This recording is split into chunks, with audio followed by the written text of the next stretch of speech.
In this video, we will continue on with the next occupation listed under the letter F, which is the florist. A florist's knot is described in entry 357 as a parcel knot that does not slip and keeps a loop for decorative purposes. The last entry for the letter F is the fruiterer, with knots used in the banana trade. For the banana stalks, a short length of rope yarn is attached with a strap or bale sling hitch. The ends of the strap or sling are tied together with an overhand bend.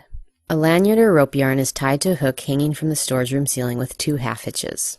Entry 361 describes a banana knot, which includes a series of 3 or 4 stopper knots tied in the lanyard 8 to 12 inches apart.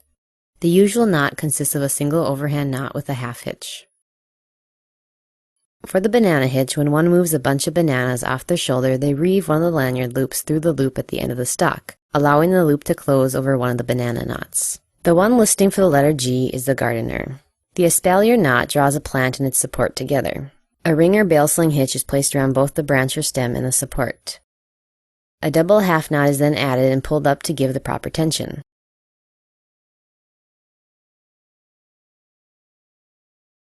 One of the ends is then hitched in a manner somewhat like the butcher's knot.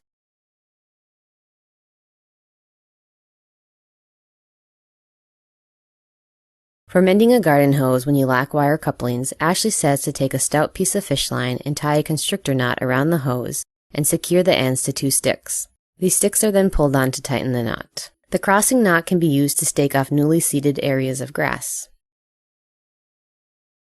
The first listing under the letter H is the hangman, with the hangman's knot. Next comes the horseman. A method for hitching a horse by a rein involves leaving the left rein buckled to the bit ring and the other end unbuckled and put through the opposite bit ring on the right side. Ashley says if a horse stood well, the ends of the reins would be clove hitched around the handle of the whip. A hitching weight was part of every doctor's buggy according to Ashley. This weight essentially took the place of a pole or fence to which a horse would be tied or hitched to. The hitching weight usually had a strap halter snapped to it, but if it didn't, then 2 half hitches in a rope or rein would work. The next listing is the housewife. The first entry describes how to hold the cork secure in a bottle. This can be accomplished by laying tape over the cork and taking 2 turns with another piece around the bottle's neck. This can also be accomplished by tying a piece of paper or cloth over the cork with a constrictor knot. A constrictor knot may also be used in hanging up a broom or mop. After the knot is tied in a groove around the end of the stick, the ends are tied together, making a loop for hanging. If the broom or mop doesn't have a groove, then a magnet or rolling hitch will work. Entry 374 demonstrates how a hot water bottle can be tied up to drain. A pillow lace bobbin, used in making lacework, can have a knot put at the end to prevent unwinding. A square knotting or macrame shuttle knot also serves a similar purpose as the previous. Entries 377 through 380 deal with hanging pictures to the wall. Ashley says that entry 377 illustrates the proper way to secure a wire to a screw eye, and that entry 378 shows the ordinary way of making up a loop or securing the end of a wire to a screw eye. If there is outside vibration on a wall that causes pictures to tilt, they should be hung from a single wire. This wire should pass through both screw eyes and made fast to 2 picture hooks. For brick walls with powdery plaster, Ashley says to take a board and attach it to the wall with small wired brads, which are a type of nail. A hook is nailed to the center of the board for the picture to hang on. Entry 381 shows a common way of knotting a simple bandage. Ashley says that anything more elaborate is usually fastened with adhesive tape. To help open a tight jar lid, a string may be wrapped around the lid several times to give a better handhold. Ashley says elastic bands and adhesive tape will also work.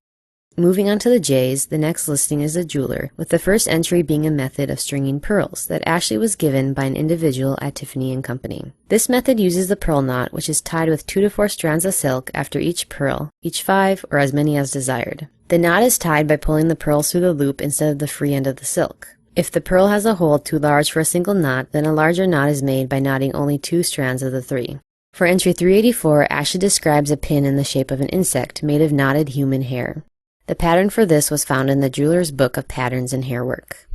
Now we move on to the last listing for this video, which is kite flying. The transom knot can be used to tie the ribs of a kite together.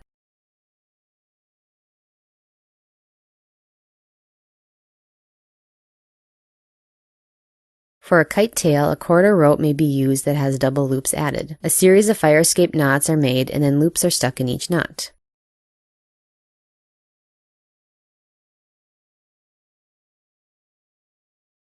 The kite string was generally wound up on a stick in the manner shown. Ashley says this is particularly adapted to wet or moist line. The turns are loose and open so the cord can readily dry out if placed in a draft. That concludes the listings up through the letter K, and in the next video we will start with the next listing, which is under the letter M.